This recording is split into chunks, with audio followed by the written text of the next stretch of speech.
Hello students, welcome to my channel physics by Subhash sir.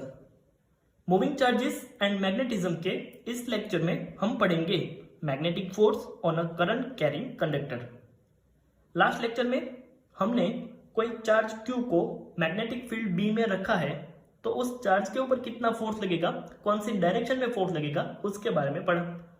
अब इस lecture में हम कोई करंट कैरिंग कंडक्टर को अगर मैग्नेटिक फील्ड में रखा हुआ है तो उस मैग्नेटिक फील्ड की वजह से उस कंडक्टर पे कितना फोर्स लगेगा वो समझते हैं।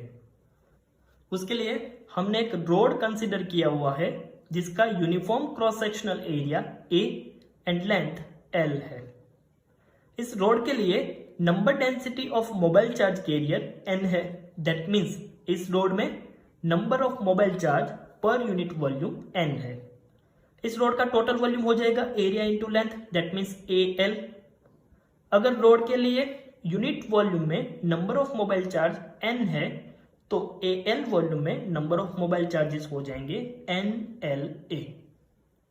इस रोड में से स्टेडी करंट I फ्लो हो रहा है। हम ऐसा एज्यूम कर रहे हैं कि इसमें से जो भी मोबाइल चार्जेस फ्लो हो रहे हैं सबके लिए एवरेज ड्रिफ्ट वेलोसिटी VD है। अब इस रोड को हम जैसे ही मैग्नेटिक फील्ड B में रखेंगे तो इस मैग्नेटिक फील्ड की वजह से इस रोड में जो भी मोबाइल चार्जेस है सबके ऊपर फोर्स लगेगा। वो फोर्स कितना होगा उसके बारे में हम लास्ट लेक्चर में पढ़ चुके हैं। वो होता है force F vector equal to Q VD cross B। हमने ऐसा कंसिडर किया हुआ है कि किसी एक मोबाइल चार्ज का चार्ज है Q। यहां पर ऐसे कितने नंबर ऑफ मोबाइल चार्जेस है NLA, तो टोटल चार्ज होगा NLAQ VD क्रॉस B। हम चैप्टर नंबर 3 में पढ़ चुके हैं कि किसी करंट कैरिंग रोड के लिए करंट डेंसिटी J का फॉर्मूला होता है NEVD। यहां पर E की जगह Q है तो यहां पर हो जाएगा NQVD वेक्टर, और इसी रोड के लिए करंट का फॉर्मूला होता है NEVDA। E की जगह यहां पर Q है। तो अब इस टोटल फोर्स को हम ऐसे लिख सकते हैं, force F vector equal to NVDQ into LA cross B vector.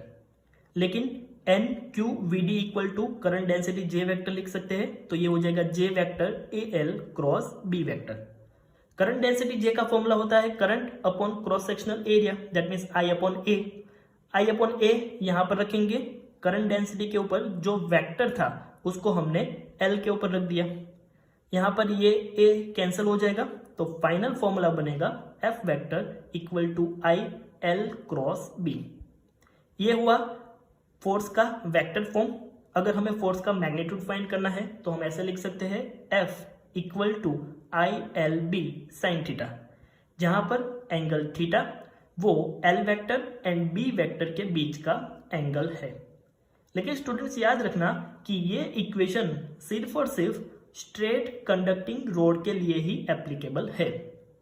अगर कोई वायर ऐसा है जिसका शेप आर्बिट्रेरी है तो उसके लिए हम क्या करेंगे, पूरे वायर को छोटे छोटे एलिमेंट्स में कंसीडर करेंगे। सभी एलिमेंट्स के लिए हम फोर्स फाइंड करेंगे और बाद में सभी एलिमेंट्स के फोर्स का वेक्टर एडिशन करेंगे।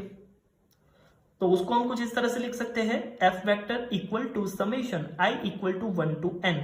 हमने पूरे रोड को N एलिमेंट्स में कन्वर्ट कर दिया है। रोड में से टोटल करंट तो I ही फ्लो हो रहा है, सभी एलिमेंट के लिए DLI vector cross B vector.